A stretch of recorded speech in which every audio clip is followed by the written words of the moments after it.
Hi friends, it's Kirsten.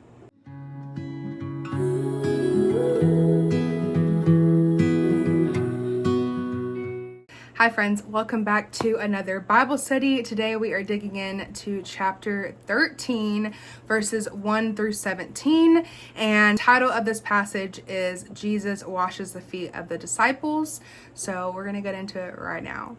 So where we left off from our last study is we talked about Jesus spoke to the crowd of people for the last time in his earthly ministry, and he's basically emphasizing a lot of things he's already said previously in his teachings, just trying to get people to basically hear his words and believe on him and understand the gravity of believing on him and rejecting him. So we're picking back up and we're just going to read the first couple of verses to kind of set the stage for what's going on, where we're at, because y'all know John loves details. So starting in verse 1, now before the feast of the Passover, when Jesus knew that his hour was come, that he should depart out of this world unto the Father, having loved his own which were in the world, he loved them unto the end. And supper being ended, the devil having now put into the heart of Judas Iscariot, Simon's son, to betray him.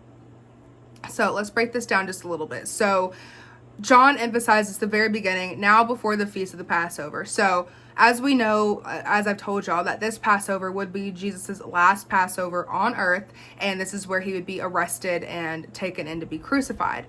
So this says now it was before the feast. So On Enduring Word, y'all know that is my resource I go to for understanding and clarity during my private studies.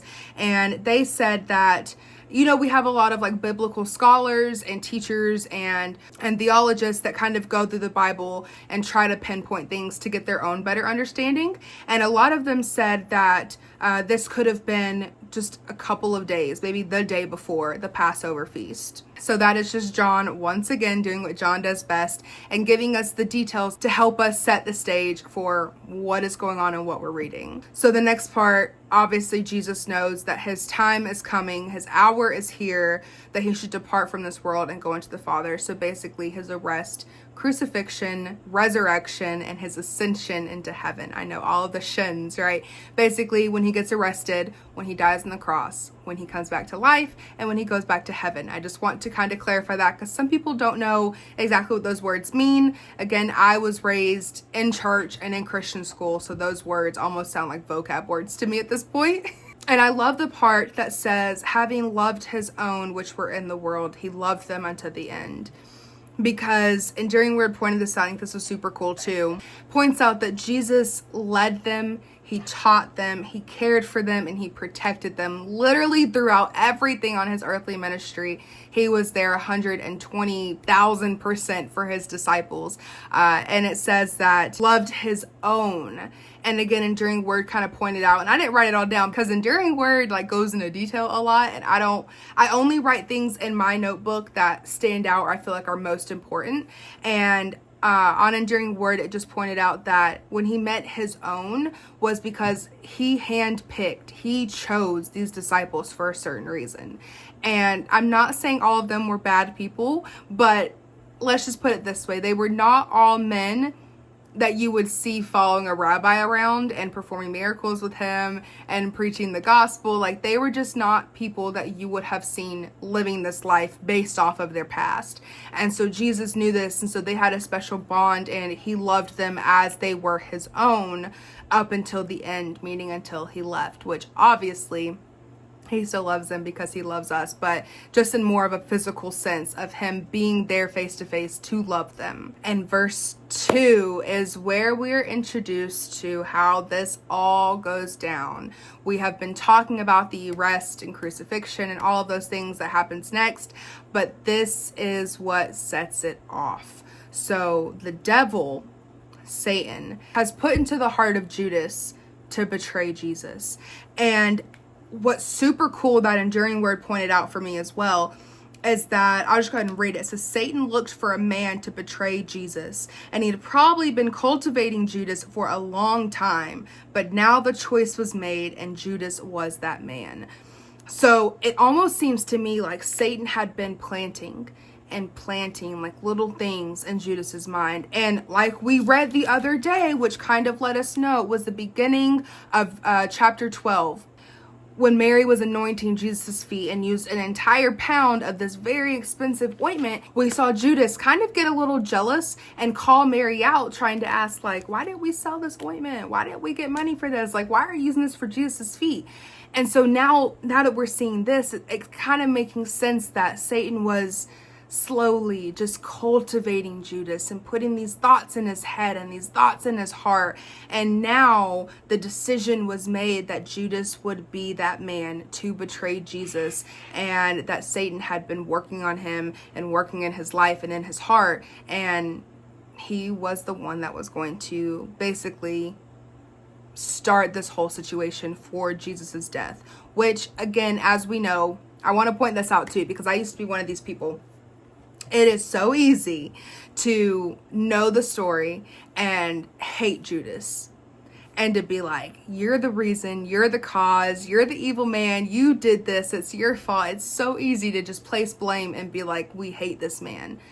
But Jesus already knew. God already knew this was a part of the plan. This was supposed to happen. The day, which I love, if you guys have not watched The Chosen, you need to watch The Chosen. You just need to watch it.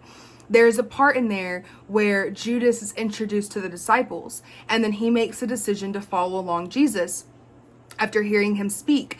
And there's a moment in the show where it's illustrated so perfectly, and I literally got chills watching it, where Judas meets Jesus face to face, and Judas just looks so innocent and so intrigued by what's going on, and he's just like, hi, I'm Judas, it's so nice to meet you.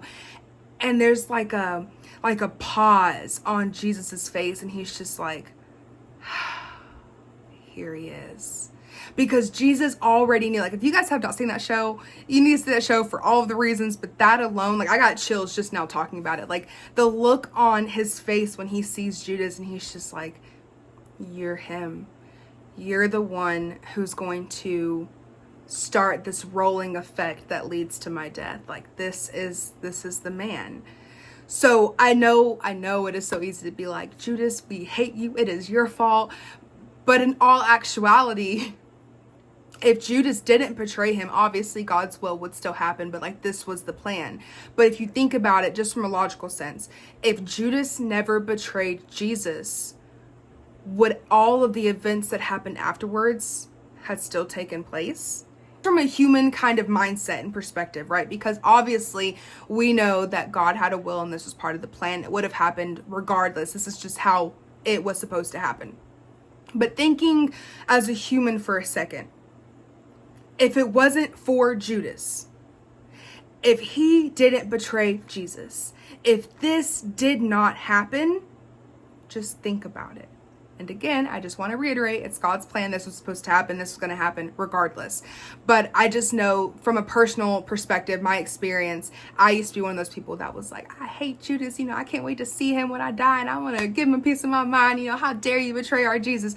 But like, he needed to. It was in the plan. It was in the will of God. Like, he had to do this. Okay, sorry y'all. I kind of got off on like a little rampage just because I feel so passionately about that, because I used to be one of those people that despised Judas. But now I understand how it all played out and that it was God's plan, and who am I to question what God, has going on, what his will is? I'm not doing that. So anyways, moving forward, verse 3, Jesus, knowing that the Father had given all things into his hands and that he was come from God and went to God. So verse 4 and 5, I would just say, is the ultimate example of humility. And I have so much to say on this, but let's just read it first. Verse 4 says, he riseth from supper and laid aside his garments and took a towel and girded himself. After that, he poureth water into a basin and began to wash the disciples' feet and to wipe them with the towel wherewith he was girded. So I just want to take a second and just talk about this for just a minute, because in that time, especially before dinner or going into someone's home or whatever, the lowest of low servants within that household would be in charge of washing the feet of the guest. And Jesus knew this. All of these men knew this. And so when they came into this house, obviously there were no servants to wash their feet. And they kind of had this like testosterone battle of like who was greater, who was going to wash whose feet.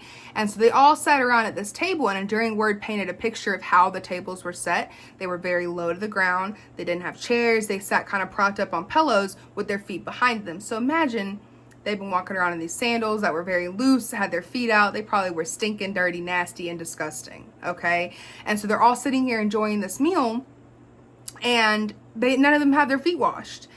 And so Jesus gets up from the supper. He gets up from the table. He lays his stuff aside. He grabs himself a towel, fills a basin with water, and begins to wash their feet. Now, the reason I brought up the fact of the job of the lowest servant was to wash feet is because they were the lowest servant. They weren't looked up to. They weren't looked upon with like honor, praise, or any type of like respect, right? So Jesus took on this humility and made himself low to wash their feet, to show an example of something for them, which is to come in the next few verses. But just the simple fact that Jesus said, I am going to do this. I will wash your feet. And going down to verse 6, then cometh he to Simon Peter, and Peter saith unto him, Lord, dost thou wash my feet? So he makes his way around the table. He's washing the disciples' feet. He gets to Simon Peter. We all know Peter. We love Peter. Peter had Jesus' back like no other, okay? And verse 7, Jesus answered and said unto him, what I do thou knowest not now, but thou shalt know hereafter. So Jesus is trying to tell him, like, don't object. Let me do what I'm doing. Like, you don't know what I'm doing right now, but you will, momentarily. Verse 8, Peter saith unto him, thou shalt never wash my feet. Jesus answered him, if I wash thee not, thou hast no part with me. So again, I turned to Enduring Word because I was like, that's a little harsh, Jesus. So the reason that Peter kind of like blabbed and like tried to make this big old dramatic scene. So Enduring Word also said that it was referred to in Luke 22:23, because as we know, again, just to let y'all know, all of the Gospels are just records of their personal witnessing of these things happening.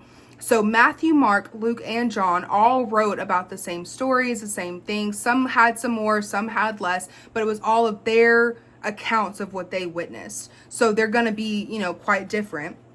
So in Luke, he was talking about this, and he said that Peter made a scene. He was dramatic. They all came into this room and they were just like, who's better? Who's greater? Who's going to wash feet? Like, they're just built up testosterone. Like I said, they were puffing their chest. They were like, I'm greater. I'm not washing your feet. Like, someone's going to wash my feet. Anyways, so Peter made this dramatic scene, but Enduring Word made this point and said that Peter was probably thinking, like, all these disciples have missed the point that Jesus was trying to make. They missed the mark. This flew right over their head because Jesus had already been washing some feet and drying them before he got to Peter.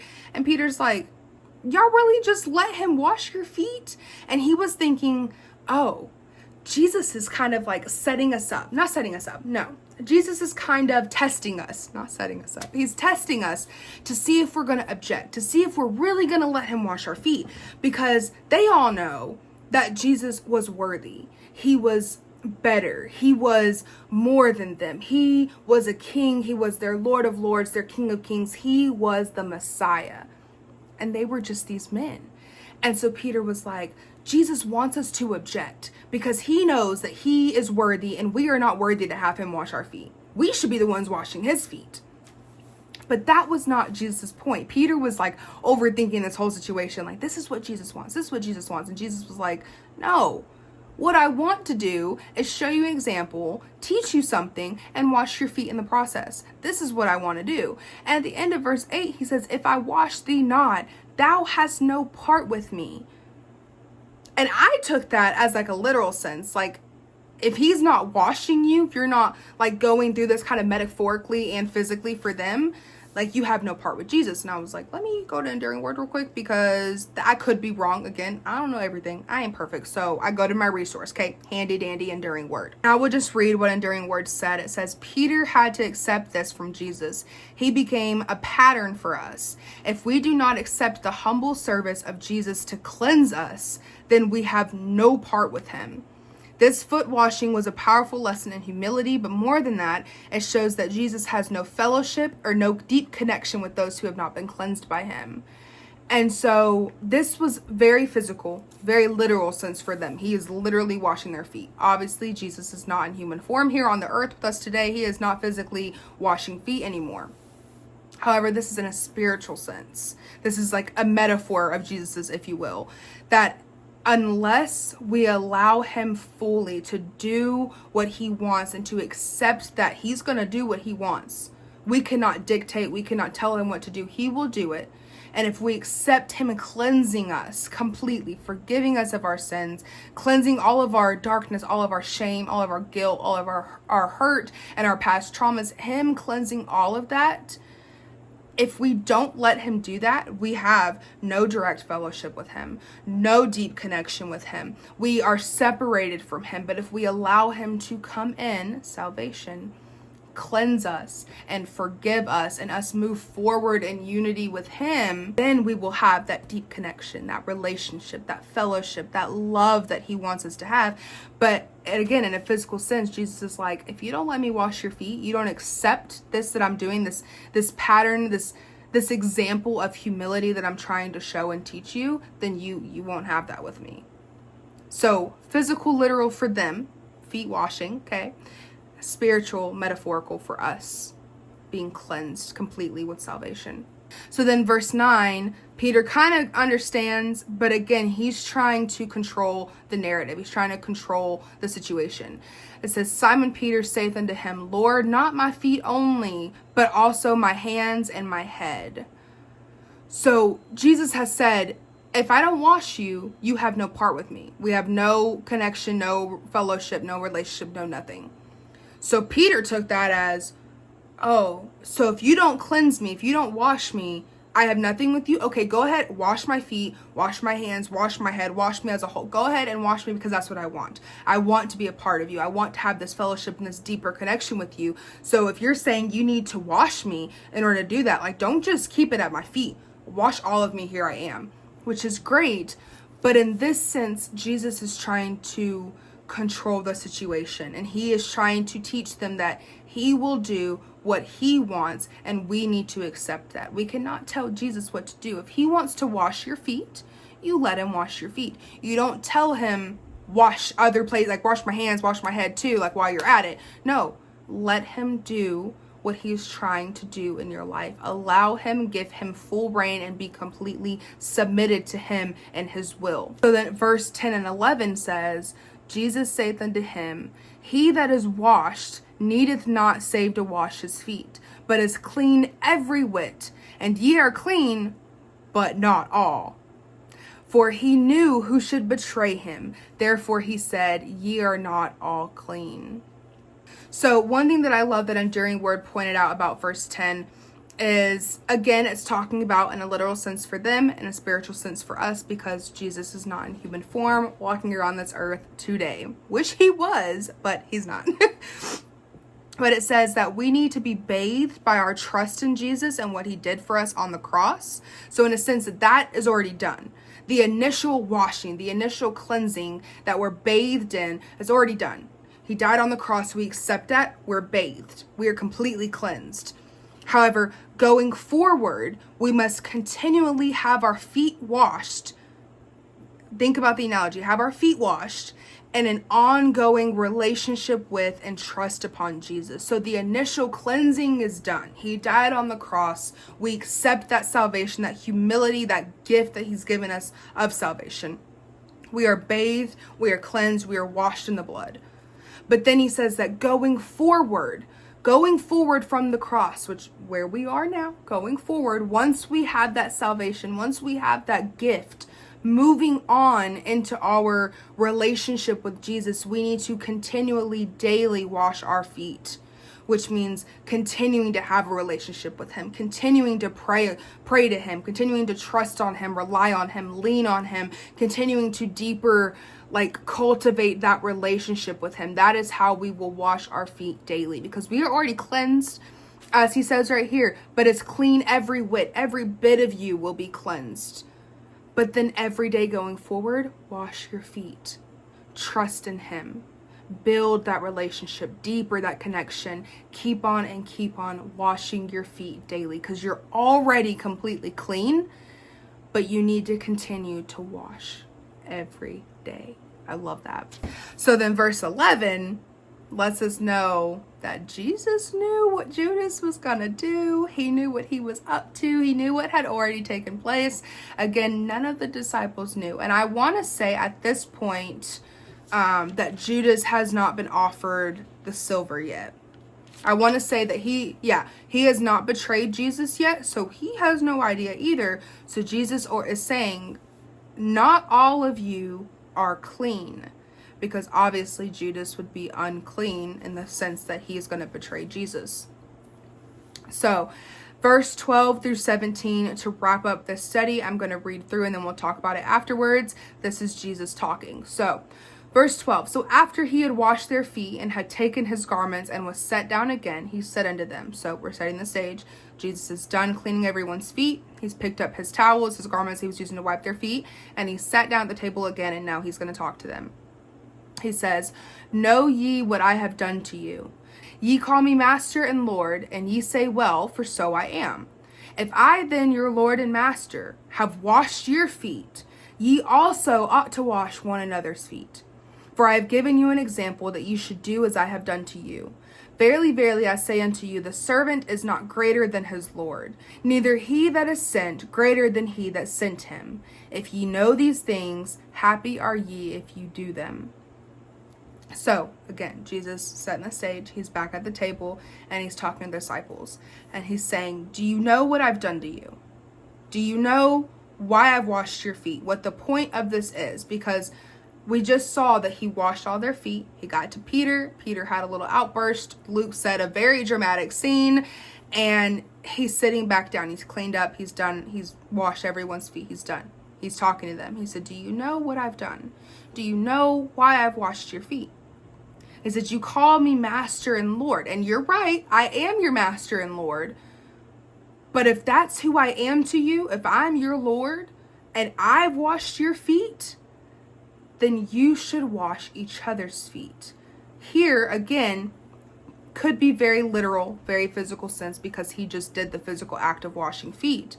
But again, when Jesus speaks, you got to just dig a little bit deeper. You got to get a little bit past surface level and really hear what he's saying.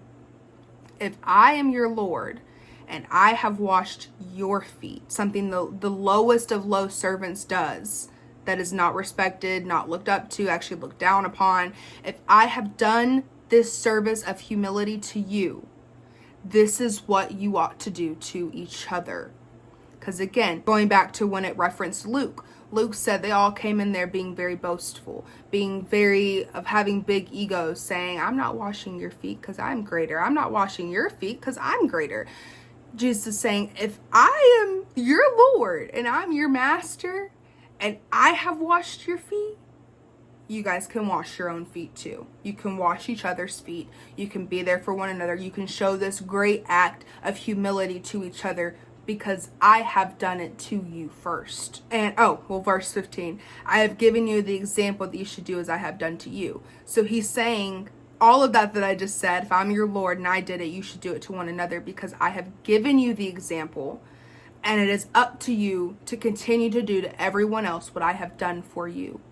What I have shown you, you should go out and do. And I think that the disciples were so lucky, man. They were so lucky because obviously we have the Bible. We are very lucky as well because they didn't have this either. But I guess we're both lucky in a sense. We have the Bible. We can read it and dive into it and see how Jesus lived on this earth. See the example that he set for us to live and walk in living in obedience to him. We see that.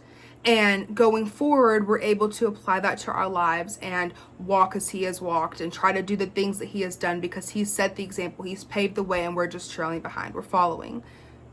But they physically had Jesus face to face showing them what to do.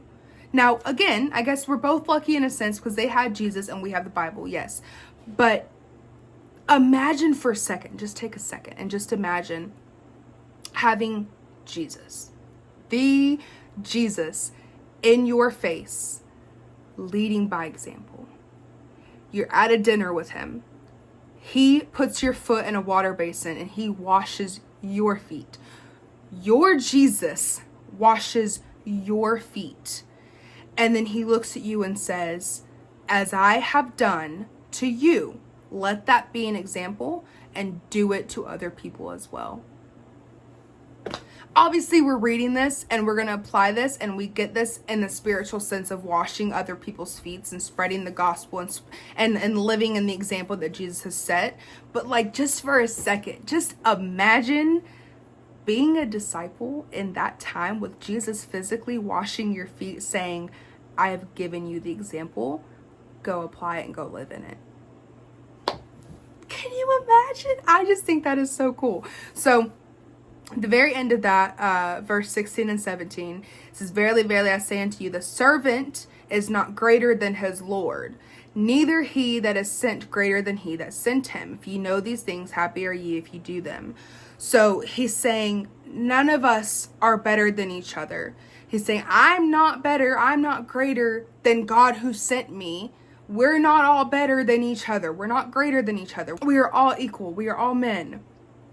Because again, going back to Luke saying they all came in with these puffed up chests and thinking they're greater than one another, Jesus is saying, let that go. Let that be a thing in the past, because I have set the example and we are all to wash each other's feet. We are all to be equal. We are all to be kind to each other. We are all to follow my example with each other. And verse 17, if you know these things and if you do these things, basically if you know, if you see the example, for us, if we know the example and we live in the example, happy are ye who do them. So not only will we be blessed, we will be happy and we will live a life of joy, living in the example that Jesus set for us. So that wraps up today's Bible study, and honestly, I had a lot of fun with this one, just for the simple fact of like when it gets closer to everything that's going to happen towards the end of Jesus's ministry. I don't want to say his life because he is still alive and living to this day. The end of this part of his crucifixion and everything, it just starts getting a little messy, starts getting a little hectic and a little crazy. So tomorrow we're going to pick back up in verse 18, and the title for that passage is Preparing for His Betrayal. A lot of this is in red, so Jesus is going to be speaking a lot, and I love when Jesus speaks. I love when John speaks too, because John be going in detail. John is my boy. He really, sets us up for success here. But when Jesus is speaking, my ears are perked wide open. Okay, so I love you guys and I appreciate you guys so much. I appreciate all the support. Please go ahead and subscribe if you're not already. Turn on your notifications so that you never miss a video. These are posted daily in real time. And go ahead and like this video too. And just comment below maybe something you're getting from these, something you've learned that maybe you didn't know before. Or just if you're following along, because I'm so happy that y'all are following along. And we will dig back in tomorrow. So I will see y'all in our next Bible study. Bye.